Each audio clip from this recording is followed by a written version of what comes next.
Greetings everybody, and welcome to another Jamie's Journey. And today we are in, well, what many would call paradise, and we are in Nuku Hiva, and this is in the Marquesas Islands, which is also well, kind of a distant part of French Polynesia, about less than a 2-day sail.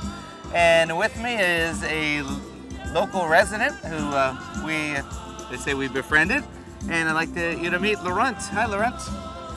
Nice to be here. Nice to meet you too. And let's say welcome to our country and our islands. It's a bit hot today, but I hope we can enjoy your journey with this beautiful guy on your boat. Yeah. Now you have an accent which sounds a bit Australian. Yeah. I used to study in Australia when I was let's say. High school. After high school, and then I went to Australia and study, and I married an Australian woman. I love that country so much, so I took a piece of Australia with me every time I go everywhere.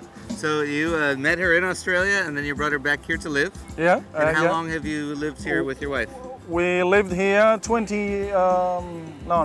we came here in 2000, and we stayed here this year, and we basically stayed 10 years here. Yeah. About how many residents are there in Nuku Hiva? In Nuku Hiva, you can count 2,000 people. Yeah.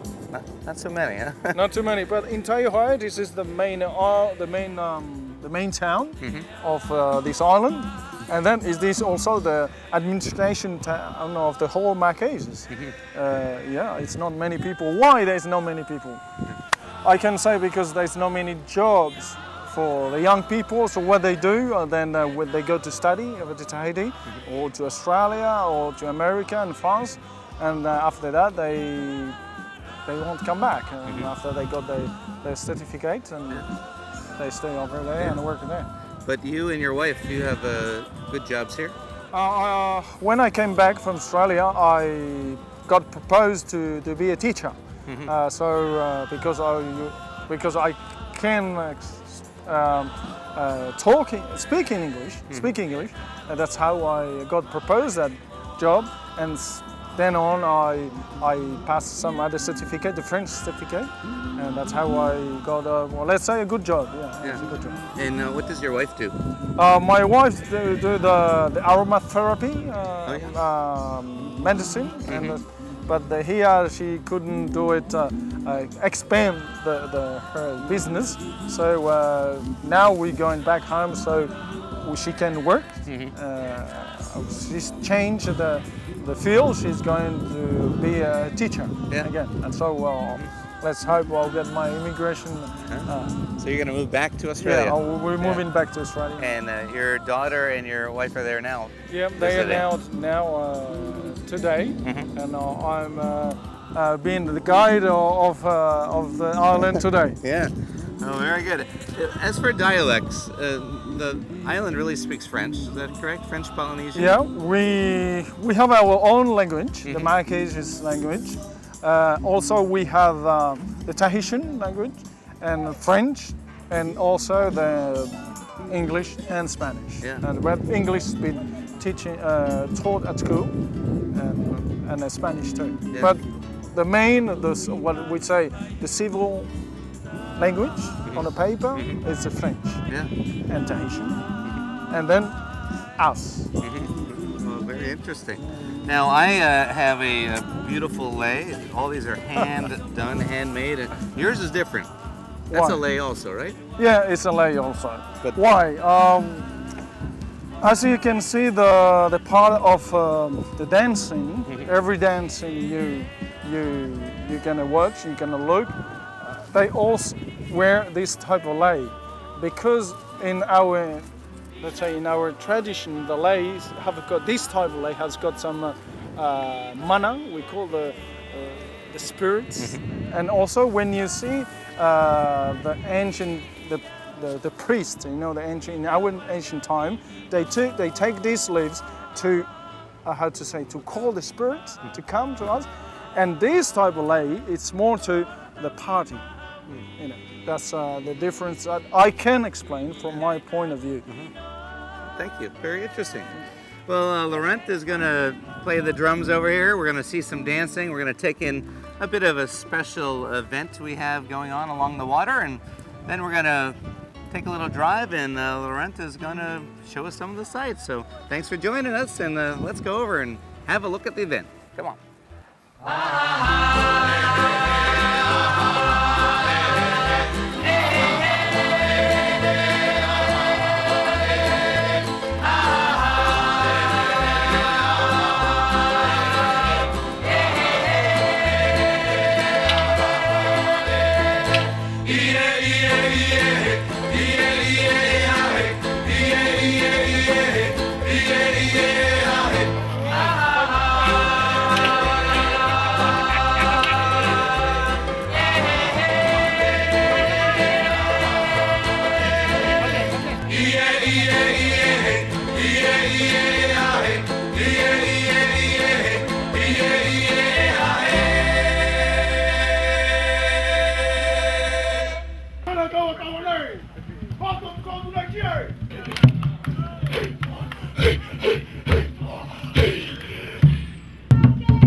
Well, Laurent, you've taken us to this beautiful, beautiful stone church. Would you tell us a little bit about the statue and the church? You here on a cathedral, the Maria of the Henua Enana. It means the Virgin Mary of the Marquesas. And here you can see the statue of Dordio, the first archbishop who tried to write the Bible in the local language. And here we can see the construction of the cathedral. How did they do it a long time ago? And as you can see, there are 6 islands inhabited in the Marquesas, and 6 sides of the 6 what do you call the side of this cathedral, the church, been built by the people and the rocks from this. Really? So each side is different. Each side is different. Each side all the same, brought the same rocks. As you can see in the front of that part of the church there, it's we call the flower rocks. It's where they come from. The one of the island called Uapo. That's where I come from. So you can find that type of rock over there. And as for the religion on the island, what is the primary religion? Well, the main religion here is Catholics, which call about the percentage. Let's say 85% of the people are Catholics. Why is that? Because they were here. Protestant was first, and then they left, and the Catholic came, and that's how I guess we came from. We belong to France, to France now, because a long time ago the French and the church used to work together. Yeah. Now, what about like ancient religions? I was reading one about the god of Ono, if I'm saying that correctly. If I'm correct, they say the god of Ono was the creation god, and this legend had it, correct me if I'm wrong, where he was to build promised to build a house for his wife, and so he took the land from these islands and put them together and built the house. But each island is named for a part of the house, right? Yes, like yes. Nuku Hiva means the roof. Yeah. And the proper legend of the Marquesas, there's 2 gods, and it's a couple. His wife's called Atanua, and the husband called Oatea. Atanua said she was sick of living in open ocean. There was no house. She said to her husband, to Oatea, I'd like to have a house. How can we live together forever? And he said, okay, tonight I'm going to build a house for us. And so in the local religion, the belief, that's why some people, when you see the dance, they so kind of yelling. Just calling the spirit to come down and get in the people, and just when they start dancing, they kind of just get ferocious and things like that. And so what I try to call the spirit and the God, and help me, I want to build a house for my wife. And then the first one, and he say Uapo, and then what do you call the beams the post? The post, they're called Uapo.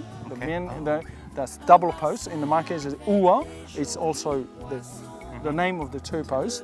And then Hiva Oa, the Long Island, is in the south, where Jacques Brel and Gauguin is living. Is buried? Let's say buried. And then no longer living. And then a Nuku Hiva came, and then a Fatu Hiva, the leaves to cover the house, and Ua Huka, the pit where you make the fires to cook food, and then Tahuata means dawn, the sun starting to come up, to set up, and you see the day starting to come, and then he say, this is your house, my wife. Yeah, well, that's a great story. Better than the one I told.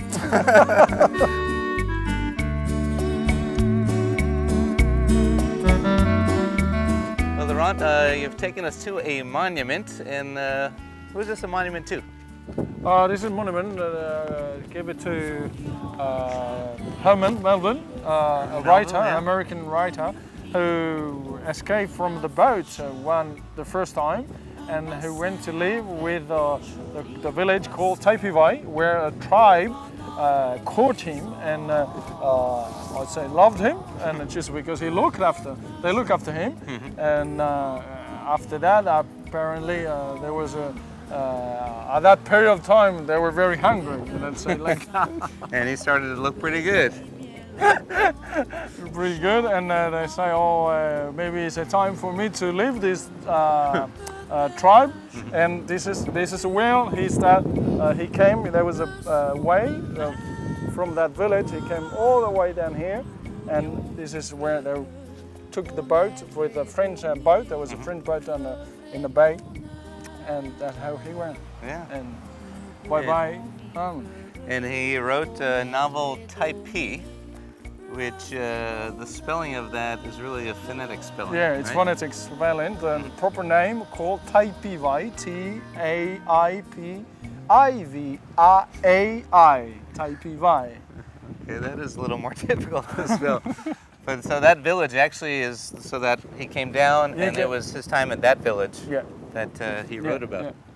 Also, some other famous people. You said Gauguin is actually buried. Gauguin is actually buried down south, Hiva, and Jacques Brel. Who are those two people? They were Gauguin is a big painter, and the Brel is one. He's the main singer of this period of time in France. And they all came here and love. Even Robert Louis Stevenson passed through here, I know, in 1888. And of course, he really took up residence in beautiful Samoa, another beautiful spot. But this is very pretty. Yeah, thank you. No problem.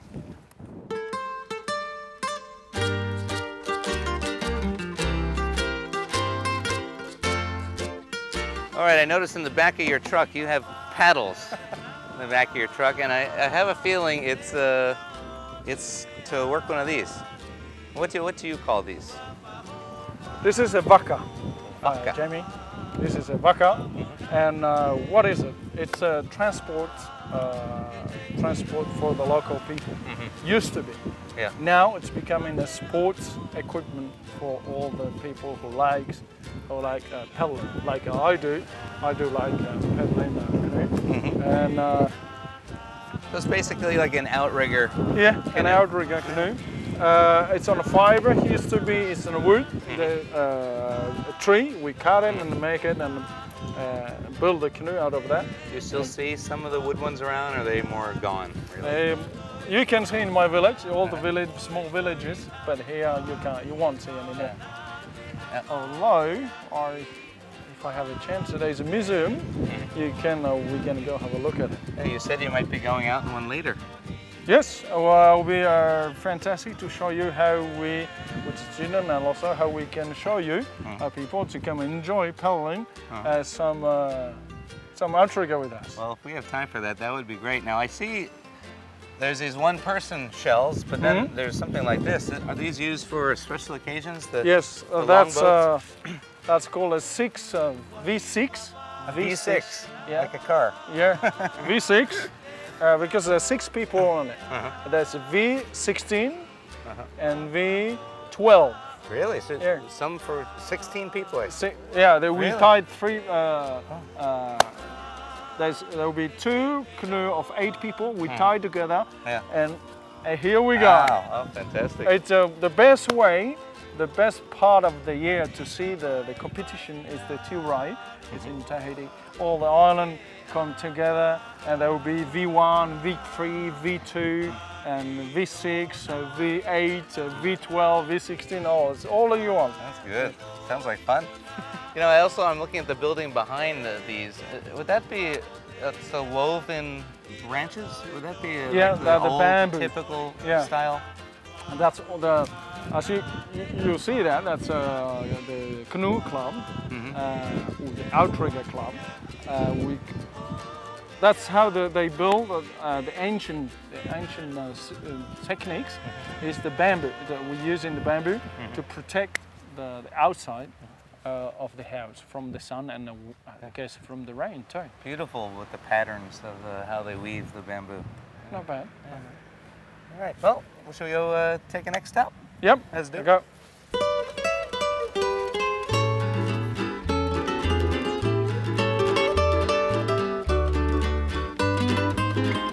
Tauto hipa hipa yuta, hipa hipa ita. All right, we made a short drive to this museum. Can you tell us something about the museum first? Here we got the name of the owner of this museum is called Rose Corsair. She's actually American, and also she's living here for a long period of time, and she's decided with her husband to make a museum and also to collect all the Asian pieces. And here we can see some very beautiful pieces. We got some edges, local edges. We got some bowls and saddles. Is that the poi? Yeah, and I think this style of it's just more for the cover. You know, for the alcohol. But what goes in the bowl? It's the wood, the type of wood. Yeah. What do you drink? Do you make a cover. drink? Yeah, we make a Kava. cover. Kava. Yeah. That's what it is. And what goes in the kava? It's like a brown. It looks to me like a brown water. Yeah, right? brown water. It's like from the roots. We Uh-huh. call the root things, and then we crush it with the pilon. This kind of what I call this type of tools over there. We crush it, and then we mix it with the water, and then that's how you see that brown color of that. Is that like a kind of a friendship ritual? Would Yeah, that be appropriate? it's a welcoming. Well, It's a welcoming. It's also a friendship. It's and also to make a peace and between the tribes And does it give a little stimulant effect? Oh yeah. Maybe like alcohol, right? Yeah. Very. It could be strong. Yeah. But we don't do it often here anymore because I think all that type it's gone. Yeah. But it's on part of South Pacific Islands. They do a lot. Tonga, Samoa. Yeah, Fiji and Fiji, yeah. So this is somewhat like the boat you were talking about, right? We call that the real one. The real one, and also we call that the war vaka, the vaka to go to war, and also to go to tripping. I guess to go tripping. And that's the type of the canoe how the local people also came from this island, go to the other islands, and so on. Yeah. Now this is a very nice old painting, but it reminded me that a lot of tourists that come down to French Polynesia, one of the biggest, probably most popular souvenirs they can walk away with would be something permanent, that is a tattooing. I just noticed you have a tattoo. You might have more, I don't know. Yeah, I just have one. Yeah. And I'm more tattoo on my heart than on my skin. But tattoo, I think is nowadays it's a very big thing. It's very important for us. I think it's it's our identity. It's all the way that we show the world that we're proud of our arts and also the calligraphy of the things and also the story of how us people believe what we are. And so since the festival 2000 and becoming more and more popular, and now some artists living actually of tattooing. They go all over the world and tattoo and do some performance or conferences. Why not? Yeah, some of the men that we saw today had tattoos all over, and I'm looking at this one too. I don't know how it would come out on the with the tattooing. That's to an extreme, but that's magnificent though, isn't it? It is truly amazing art. Yeah, like you see the guys of the dancing ground before. I was happy for him, and I got a lot of people taking the photos, and I say, well, what do you do?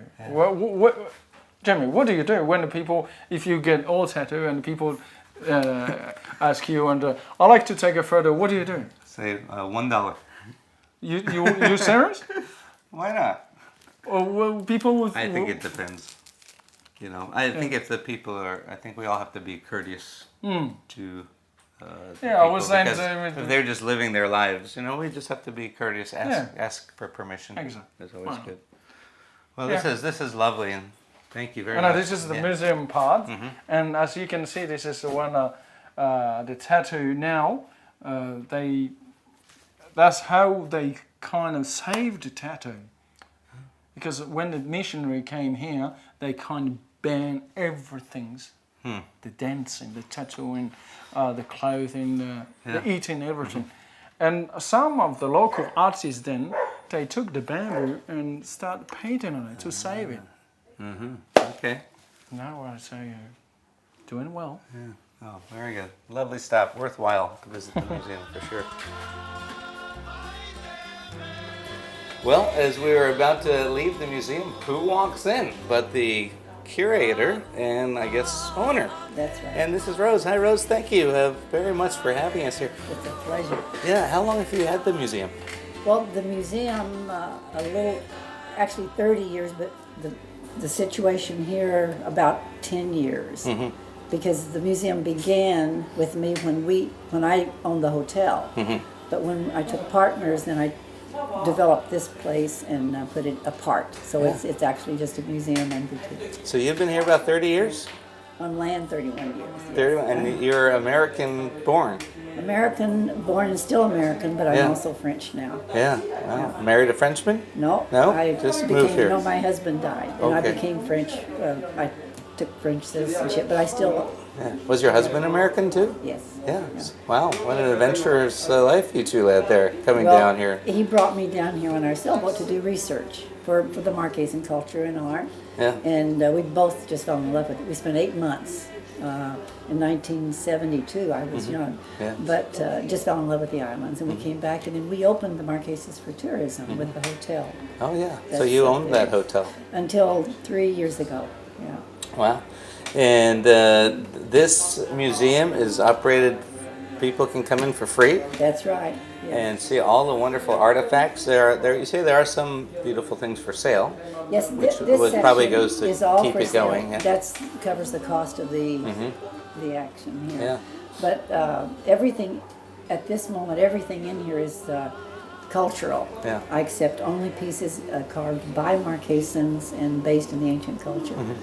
And one of the unfortunate things is when people come to Nuku Hiva, you said they only come as far as what's the name of the site? Well, there's a site, Tamahead, it's beautiful. Yeah. But when they have a big activity there, and then the trucks stop there, and then nobody knows about the museum, which I have pieces that exist only here in the entire world that date back to 300 BC.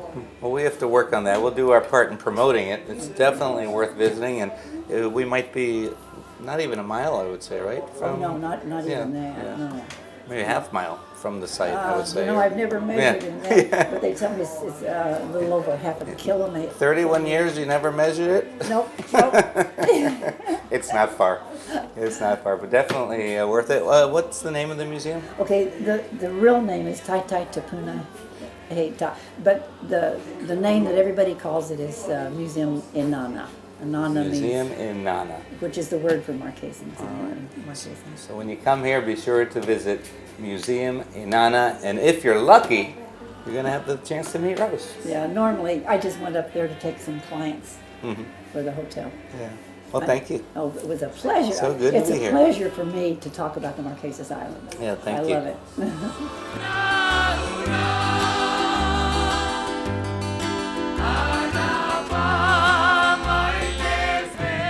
Here we got the Homer Melville Walk.